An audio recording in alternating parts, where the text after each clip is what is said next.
Vincent was sitting in front of the TV, finishing his fifth beer. The entrance door creaked, and a small bell above it rang throughout the rooms. When Judy entered the living room, the first thing she said was, "You're at it again." Judy's usual complaints followed.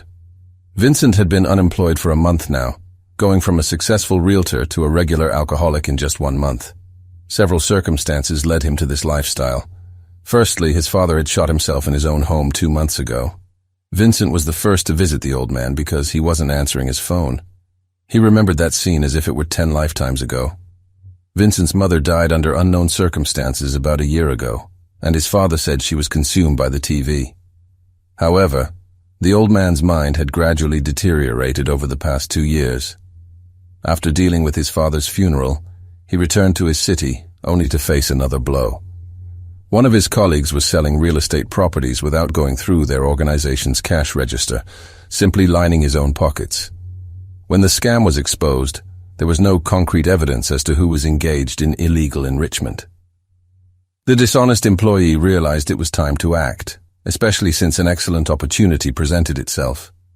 In Vincent's absence from work, he falsified documentation so that everything pointed to him. Upon Vincent's arrival, he faced dismissal and all its consequences. His life took a turn for the worse in an instant, and he was willing to do anything to return to the past and change this reality. However, now all his attention was focused on the TV, while his wife waved her hands and shouted about his incompetence. She realized it was useless to try and get reasonable answers from him and went upstairs. Vincent continued staring at the TV, and then for a second, the signal disappeared and reappeared. However, instead of the usual football game, a bright advertisement appeared on the screen. "Is your life going downhill? You don't have to put up with it. We can solve all your problems. Call us," read the text in the ad. Vincent chuckled, but quietly muttered the number from the ad to himself. 69696. The football game returned to the TV screen, but the time counter showed a different time than when the ad started, indicating that the game was being played from a recording. However, Vincent's curiosity began to consume him.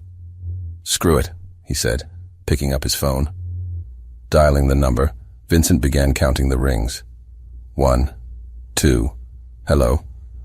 "Do you want to solve all your problems?" said the girl with a soft and very pleasant voice.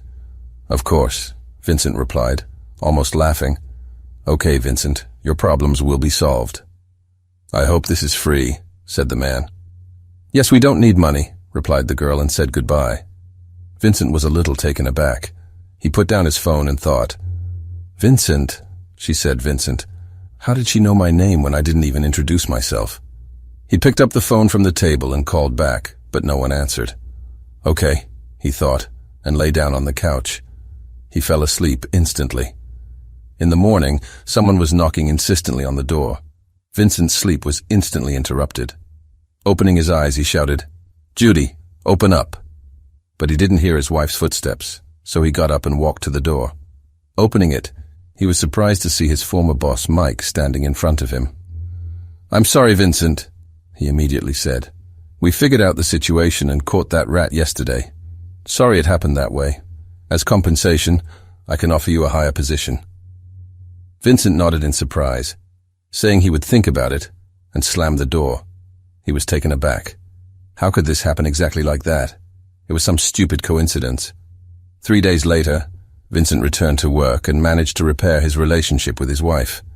His brother invited him over for a visit, who hadn't talked to Vincent since the funeral. At the end of the week, he won $40,000 in a lottery ticket he bought with change. Life seemed to be getting better. Fall turned into winter. The first snow fell on the city. Vincent sat on the couch with Judy's head on his shoulder as she dozed off. They were watching some movie that brought tears to their eyes. But then the scene from the movie was replaced with white noise. After a moment, the TV screen lit up red. The message on the screen read, "Time for payback has come."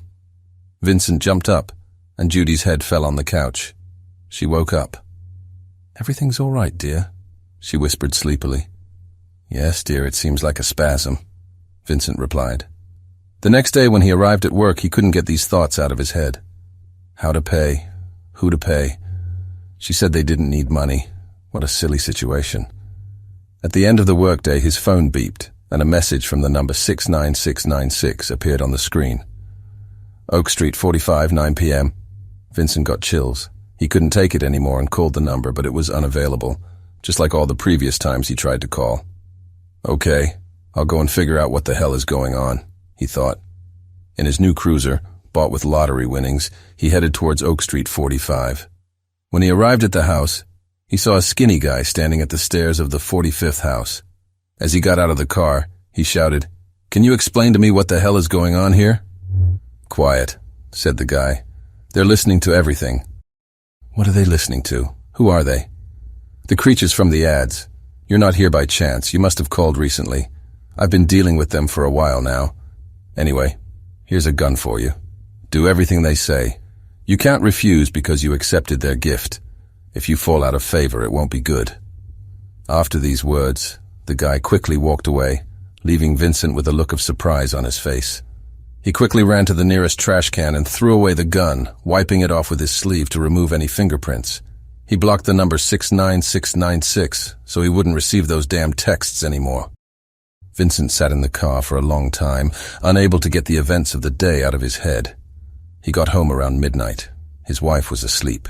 He lay down next to her but couldn't fall asleep for a long time. He woke up in the middle of the night to Judy's piercing scream. Vincent rushed out of the room and quickly descended the stairs. In the living room, he saw his wife's limbs disappearing into the TV screen, which was showing white noise. He tried to grab Judy's hand, but he didn't have time. She dissolved into the screen, which then stopped showing white noise and began playing terrible music. This time, an artificial synthesizer spoke in a scratchy voice. "It's time to pay. Your wife is gone, and you're next." At that moment, a puzzle came together in Vincent's mind. His father hadn't gone crazy. He had encountered this devilry. The house seemed to shake. The artificial voice from the TV continued repeating the same phrase. Finally, the power went out in the house. Vincent fell to his knees and began sobbing loudly. He knelt there for about an hour, then stood up and felt his way to the door of the closet. In the safe was his father's M1 carbine.